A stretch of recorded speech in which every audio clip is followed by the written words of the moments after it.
लालची कौवा बिरयानी वाला। पिता के गुजर जाने के बाद रमेश ने अपने पिता की चिकन बिरयानी की दुकान संभाल ली थी। रमेश की दुकान गांव के बीचों बीच थी, जहां रमेश अपने हाथों से चिकन बिरयानी बनाकर बेचता था। इन दिनों रमेश का कारोबार बहुत चलने लगा था। एक दिन रमेश अपनी दुकान में बैठा था। उस समय उसकी दुकान में कई सारे ग्राहक बैठे बिरयानी खा रहे थे। अरे वाह, आज भी मेरी काफी कमाई हो गई है। लगता है लोगों को मेरे हाथ की बिरयानी खाकर बहुत मजा आ रहा है। तभी तो हर समय मेरी दुकान में इतनी भीड़ लगी रहती है। तभी आनंद नाम का आदमी रमेश की दुकान में आता है। अरे रमेश भाई, 1 किलो बिरयानी पैक कर देना। हाँ हाँ, अभी कर देता हूँ। रमेश बिरयानी के बर्तन से बिरयानी निकालता है, पर बिरयानी केवल 2 किलो ही थी। सारी बिरयानी खत्म हो चुकी थी। आनंद भाई, बिरयानी तो केवल 2 किलो ही बची है।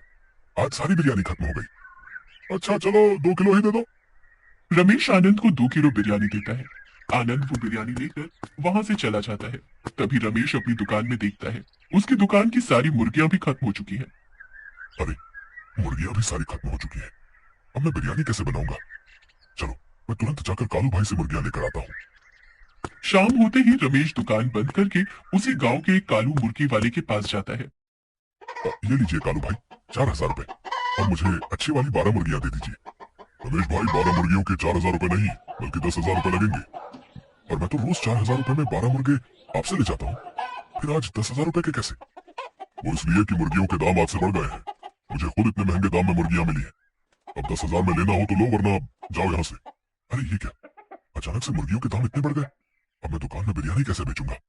रमेश भाई, जब मुर्गियों के दाम बढ़े हैं तो आप अपनी बिरयानी के दाम भी बढ़ा लीजिए।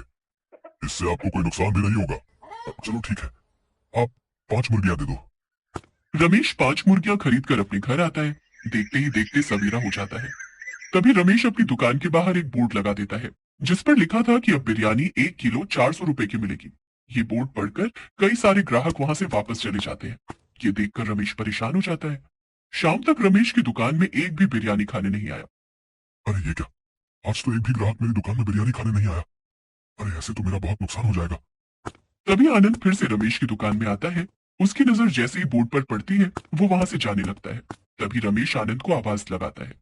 अरे क्या हुआ आनंद भाई, बिरयानी नहीं खानी है आज? आपने बिरयानी के दाम अचानक से इतने ज्यादा बढ़ा दिए। ऐसे में कौन आपकी दुकान से बिरयानी खाएगा? आनंद भाई, मुर्गियों के दाम बढ़ने से मुझे भी बिरयानी के दाम बढ़ाने पड़े। अब इसमें मैं क्या कर सकता हूँ? अब इतनी महंगी बिरयानी, बाप रे, मैं तो नहीं खा सकता। आनंद भी महंगे दाम देखकर वहां से चला जाता है। देखते ही देखते 2 दिन बीत जाते हैं, पर अब तक रमेश की दुकान पर एक भी ग्राहक नहीं आया था। अब रमेश की बनाई सारी बिरयानी खराब होने लगती है और उसमें बदबू भी आने लगती है। अरे ये क्या हो रहा है? एक समय था जब मेरी दुकान में ग्राहकों की लाइन लगी रहती थी, और अब देखो, मेरी दुकान में बिरयानी पड़े पड़े खराब हो रही है और एक ग्राहक तक नहीं आ रहा। चलो, अब ये बिरयानी तो खाने लायक नहीं रही। मैं इसे बाहर ही फेंक आता हूँ। दुखी होकर अपनी दुकान से बिरयानी उठाता है और बाहर एक सुनसान जगह पर वो बिरयानी फेंक देता है। बिरयानी फेंकते ही उसके आसपास कौवे मंडराने लगते हैं और उसको खाने के लिए वहां पर आ जाते हैं। इतने सारे कौवे, मुर्गों से ज्यादा तो इनकी तादाद लगती है। क्यों ना इनकी थोड़ी जनसंख्या कम कर दी जाए। अब मुर्गा बिरयानी बनाना बस की बात नहीं है। क्यों ना मैं भी कौवा बिरयानी बनाकर अपनी दुकान में बेचूं। बिरयानी में आधा कौवा रहेगा और आधा मुर्गा। इससे किसी को पता भी नहीं चलेगा कि बिरयानी में मुर्गा है या कौवा। ये सही रहेगा। अपने मन में ये खुराफाती उपाय लेकर रमेश उस दिन से गांव में कौवे पकड़ना शुरू कर देता है और कालू से 2 मुर्गियां लाया और 8 कौवे मिलाकर बिरयानी बनाने लगता है। अब रमेश ने अपनी बिरयानी का दाम पहले की तरह रख दिया। ये देखकर लोग खुश हो गए। तभी आनंद फिर से रमेश की दुकान में आता है और वो रमेश से बिरयानी मांगता है। ये आपने अच्छा किया रमेश भाई, बिरयानी के दाम आपने पहले जैसे रख दिए। काफी समय से आपकी बिरयानी नहीं खाई थी ना, तो मन बहुत बेचैन हो रहा था। लाइए, अब तुरंत 1 प्लेट बिरयानी दीजिए मुझे। तभी रमेश बिरयानी आनंद को देता है, जिसमें 2 पीस ही मुर्गे के थे और बाकी के सारे पीस कौवे के। अब आनंद फटाफट बिरयानी खाने लगता है। तभी उसके हाथ में कौवे की एक टांग लगती है। ये देखकर आनंद रमेश से कहता है। अरे रमेश भाई, ये क्या, ये मुर्गे की टांग इतनी बारीक कैसे? लगता है आज का मुर्गा बहुत कमजोर था। आनंद भाई, आज का मुर्गा बहुत कमजोर था, इसीलिए उसकी टांग भी इतनी बारीक है। खाइए, आप खाइए। आनंद वो कौवा बिरयानी को गपागप खाते चला था। अच्छा हुआ इस आनंद को पता नहीं चला कि ये जो बिरयानी खा रहा है वो मुर्गे की नहीं, बल्कि कौवे की बनी है। थोड़ी देर बाद वो सारी बिरयानी खा लेता है और रमेश के पास जाता है। वाह, बिरयानी तो बहुत ही बढ़िया थी भैया। ये लीजिए रमेश भाई, आपके पैसे। आओ, आओ। अरे, ये कौवे की आवाज कैसे निकल रही है रमेश भाई? अरे बाप रे, इसके गले से तो कौवे की आवाज निकल रही है। कहीं ये कौवा बिरयानी खाने से तो नहीं हुआ? काऊ काऊ। अरे ये क्या खिला दिया मुझे? ये कौवे की आवाज कहाँ से आ रही भैया? अरे मैंने तो आपको चिकन बिरयानी खिलाई थी आनंद भाई। काऊ काऊ। अरे तो कौवे की काऊ काऊ आवाज कहाँ से आ रही भैया? आनंद जैसे जैसे बातें कर रहा था, बीच बीच में उसके मुंह से कौवे की आवाज आ रही थी। ये देखकर आनंद बहुत परेशान हो जाता है और वो अपनी पत्नी सुजाता के पास घर जाता है। सुजाता आनंद के मुंह से कौवे की आवाज सुनकर हैरान हो जाती है। अरे क्या, कौवा निकल के आ गए क्या? ये आपके मुंह से कौवे की आवाज कैसे आ रही है? अरे जब से मैंने वो काऊ काऊ रमेश की बिरयानी खाई है, काऊ, तब से मेरे मुंह से कौवे की आवाज निकल रही है। काऊ काऊ। क्या, ऐसा क्या खिला दिया आपको उस रमेश ने? चलिए मेरे साथ। सुजाता आनंद को लेकर रमेश की दुकान पर जाती है। उस समय रमेश की दुकान में कई सारे लोग बड़े मजे से कौवा बिरयानी खा रहे थे। रमेश भाई, मेरे पति को क्या खिला दिया आपने? सुजाता की आवाज सुनकर रमेश की दुकान में बैठे सारे लोग सुजाता की ओर देखने लगते हैं। जब से मेरे पति आपकी दुकान से बिरयानी खाकर गए हैं, तब से इनकी आवाज कौवे की तरह निकल रही है। ऐसा लग रहा है कि आपने कौवा बिरयानी बनाकर खिला दिया। क्या हुआ बहन जी? वहां बैठे सभी लोग सुजाता की ये बात सुनकर खाते खाते अपने हाथ रोक देते हैं।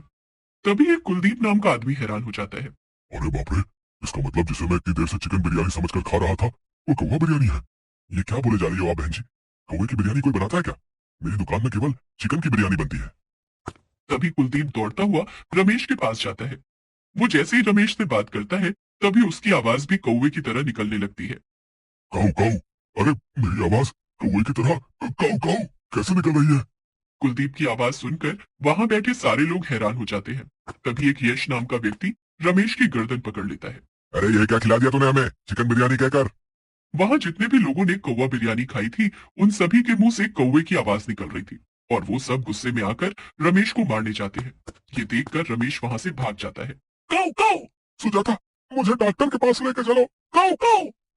हाँ हाँ, चलो आनंद, अब डॉक्टर ही आपके गले से कौवे को बाहर निकाल सकते हैं। सुजाता आनंद को लेकर डॉक्टर के पास जाती है। उस डॉक्टर के पास सुबह से कोई पेशेंट नहीं आया था। अरे वाह, चलो कोई पेशेंट तो आया। अरे डॉक्टर साहब, मेरे पति को देखिए ना। अरे जब से इन्होंने कौवा बिरयानी खाई है, तब से इनकी आवाज कौवे की तरह निकल रही है। क्या कौवा बिरयानी खा ली? क्या भाई साहब, लोग चिकन बिरयानी खाते हैं, मटन बिरयानी खाते हैं, और आप कहाँ से कौवा बिरयानी खाए? वैसे कैसी बनी थी कौवा बिरयानी? खाने में कैसी लग रही थी? स्वाद कैसा था? अच्छा था या बहुत अच्छा? अरे सुजाता, काऊ काऊ, ये कैसे डॉक्टर के पास लेके आ गई तुम मुझे? काऊ काऊ। आपकी आवाज तो पूरी कौवे की तरह निकल रही है। ऐसा लग रहा है कि मैं किसी कौवे से बात कर रहा हूँ। डॉक्टर साहब, आप हंसना बंद करिए और मेरे पति का इलाज कीजिए। चलो अपना मुंह खोलो। थोड़ा और, थोड़ा सा और बड़ा मुंह खोलो। अरे काऊ काऊ, अब क्या मुंह के अंदर बैठ जाएंगे क्या? काऊ काऊ। बाप रे बाप, क्या हुआ डॉक्टर साहब? इनके गले में तो कौवा अटका हुआ है।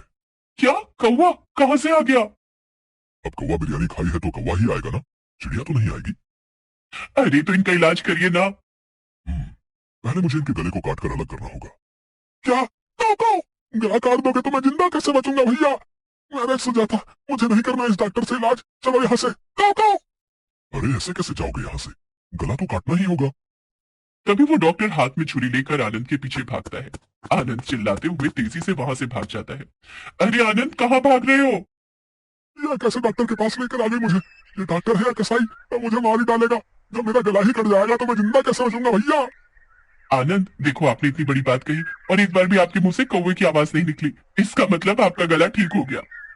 अरे हाँ सुजाता, मेरा गला तो ठीक हो गया। मैं ठीक हो गया सुजाता। आनंद ये देखकर बहुत खुश हो जाता है और वो सुजाता के साथ खुशी खुशी अपने घर चला जाता है। उस दिन से ना तो रमेश उस गांव में किसी को दिखाई दिया, ना ही उसकी